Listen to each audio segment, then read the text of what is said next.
തീർച്ചയായും ഇങ്ങനൊരു വ്യത്യസ്തമായ വിഷയം അതിന് യോജിച്ച ഒരു പശ്ചാത്തലത്തിൽ ഒരു ബാക്ക്ഗ്രൗണ്ട് വെച്ച് ചെയ്യുമ്പോൾ എന്തെല്ലാം പ്രശ്നങ്ങളായിരുന്നു, വെല്ലുവിളികളായിരുന്നു നേരിടേണ്ടി വന്നത്? ഇത് വിഷ്വലൈസ് ചെയ്യുന്നതിന് മുമ്പ് ഈ ഒരു തീം നമ്മളുടെ മനസ്സിലാവുള്ളേ.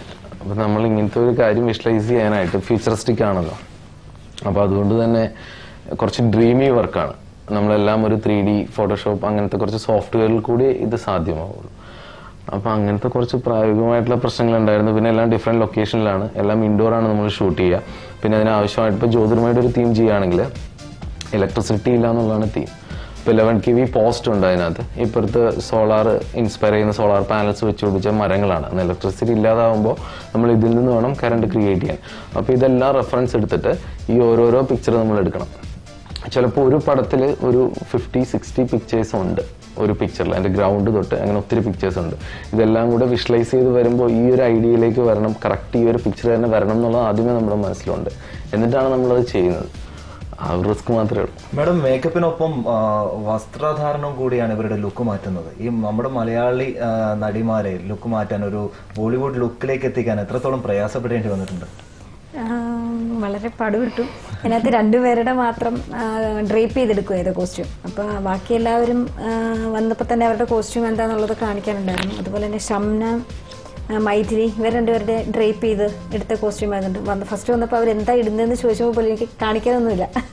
അപ്പോൾ അവർക്കൊരു കൺഫ്യൂഷനായിരുന്നു അത് എങ്ങനെയായിത്തീരും. ഇവർക്ക് ഒരു ടെൻഷനുണ്ട്. ഇങ്ങനൊരു എത്രയും പേര് ഒന്നിച്ച് ഇതിനകത്ത് വരുമ്പോൾ ഏറ്റവും ഭംഗിയായിട്ട് തന്നെ ഒരാൾ വരണം. ഈ സെലിബ്രിറ്റീസിന് എല്ലാവരും ആഗ്രഹമുള്ളതുകൊണ്ട് അവർക്ക് ആദ്യമായിട്ട് ചോദിച്ചിരുന്നു കോസ്റ്റ്യൂംസ് എന്താണ്. തീമെല്ലാം കേട്ട് എനിക്ക് ഒരുപാട് ഇഷ്ടമായപ്പോൾ അതിൻ്റെ കോസ്റ്റ്യൂംസിനെ പറ്റി അവർ ആദ്യം അന്വേഷിച്ചിരുന്നു. അപ്പോൾ ആദ്യം എൻ്റെ സ്കെച്ചസ് ഒക്കെ കാണിച്ചു. എല്ലാം ഭയങ്കര ഇഷ്ടമായിട്ട് തന്നെയാണ്. എനിക്ക് തോന്നുന്നു ഈ ഒരു കലണ്ടർ ഇറങ്ങിയതിന് ശേഷവും ഏറെ ഈ മേഖലയിലുള്ളവർ ചർച്ച ചെയ്യപ്പെട്ടത് ഇതിന്റെ കോസ്റ്റ്യൂം ഡിസൈനർ ആരാണ് എന്നുള്ളത് അറിയാനുള്ളതായിരുന്നു. അല്ലാതെ അതിന്റെ ഫോട്ടോഗ്രാഫർ ആരെന്നായിരുന്നില്ല. ഈ മേഖലയിലേക്ക് നമുക്കറിയാം, സുഭാഷ് നേരത്തെ തന്നെ ഈ മേഖലയിലുള്ള ഒരാളാണ്. ഈ മേഖലയിലേക്ക് കടന്നു വന്നിട്ട് എത്ര നാളായി? ഞാനിപ്പം 2 കൊല്ലം ആയതുള്ളൂ. ഞാൻ ഇവിടെ സെന്റ് തെരേസസിലായിരുന്നു പഠിച്ചത്. അവിടുന്ന് പാസ് ഔട്ട് ആയിട്ട് ഇപ്പം 2 കൊല്ലം. അത് കഴിഞ്ഞിട്ട് ഞങ്ങൾ ഈ മിസ് കേരളയുടെ കലണ്ടർ, ഇത് മുന്നത്തെ കലണ്ടർ ഞങ്ങൾ ഒന്നിച്ച് തന്നെയായിരുന്നു ചെയ്തിരുന്നു. അതിനകത്തെ കോസ്റ്റ്യൂം ചെയ്തിരുന്നു. അതും എല്ലാവർക്കും ഒരുപാട് ഇഷ്ടമായിരുന്നു. അപ്പൊ അന്നേരം എല്ലാവരും അന്വേഷിക്കുമായിരുന്നത് എങ്ങനെയാണ്. ഇത് ഇപ്പൊ നേരത്തെ അശ്വതി ചോദിച്ച പോലെ തന്നെ പ്രേക്ഷകരിലേക്ക് എത്തിക്കാൻ, ഈ ഒരു ആശയം പ്രേക്ഷകരിലേക്ക് എത്തിക്കാൻ നമുക്ക് ഈ ഇത്തരത്തിലുള്ള ഒരു കലണ്ടർ ഇവിടെ എറണാകുളം പോലുള്ള നഗരങ്ങളിൽ അത്യാവശ്യം എത്തിക്കാൻ പറ്റുന്നല്ലാതെ ഉൾപ്രദേശങ്ങളിലേക്ക് അല്ലെങ്കിൽ സാധാരണ ജനങ്ങളിലേക്ക് എത്തിക്കാൻ എന്തെങ്കിലും സംവിധാനം ഏർപ്പെടുത്തിയിട്ടുണ്ടോ? കൂടുതലും പ്രൊമോഷൻ ഇന്റർനെറ്റ് വഴിയാണ് നമ്മൾ ചെയ്യുന്നത്. ആക്ച്വലി ആ ഒരു മീഡിയയിൽ കൂടി ഇതിന്റെ പ്രൊമോഷൻ പോവുള്ളൂ. കാരണം ഇത് റീച്ച് ചെയ്യാൻ പറ്റുന്ന ആ ഒരു ഓഡിയൻസിനെ ബേസ് ചെയ്തിട്ട് മാത്രമേ ഇതിന്റെ പ്രൊമോഷൻ പോവുള്ളൂ. കാരണം ഒരു ഇന്റർനാഷണൽ സ്റ്റാൻഡേർഡ് കീപ്പപ്പ് ചെയ്ത് നമ്മൾക്ക് ഇവിടെ നിന്ന് വർക്ക് ചെയ്യാൻ പറ്റും എന്ന് പ്രൂവ് ചെയ്യിക്കുന്ന ഒരു ടൈപ്പ് ഓഫ് വർക്കാണ്. തീർച്ചയായും ഇങ്ങനെ ഒരു തീം ഒരു അന്താരാഷ്ട്ര നിലവാരത്തിൽ ചെയ്യുമ്പോൾ അതിന്റെ പിന്നിൽ ഒരു പണച്ചെലവ് തന്നെയായിരിക്കും ഒരു പ്രധാന കാര്യമായിട്ടുള്ളത്. അത് എത്രത്തോളം ഉണ്ടായിരുന്നു?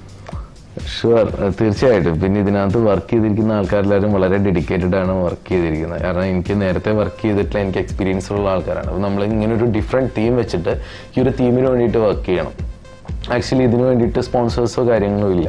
അപ്പോൾ നമ്മൾ ഇങ്ങനത്തെ ഒരു ഡിഫറെന്റ് തീം പറയും. ഇപ്പോൾ ഈ കലണ്ടർ ഇല്ലാതെ ഇതിന്റെ തീം ഞാൻ മറ്റൊരാളോട് പറയുമ്പോൾ ഒരു ഡ്രാമ പോലെയോ അല്ലെങ്കിൽ വേറെ ഏതെങ്കിലും മൂഡിലേ അത് ആൾക്കാർക്ക് ഫീൽ ചെയ്യുള്ളൂ. പിന്നെ അതിൽ നിന്ന് കലണ്ടർ ആവുമ്പോഴാണ് ഇത് എങ്ങനെ വന്നു എന്നുള്ളത്. അല്ലാതെ ഞാനിത് പറയുമ്പോൾ കിട്ടില്ല.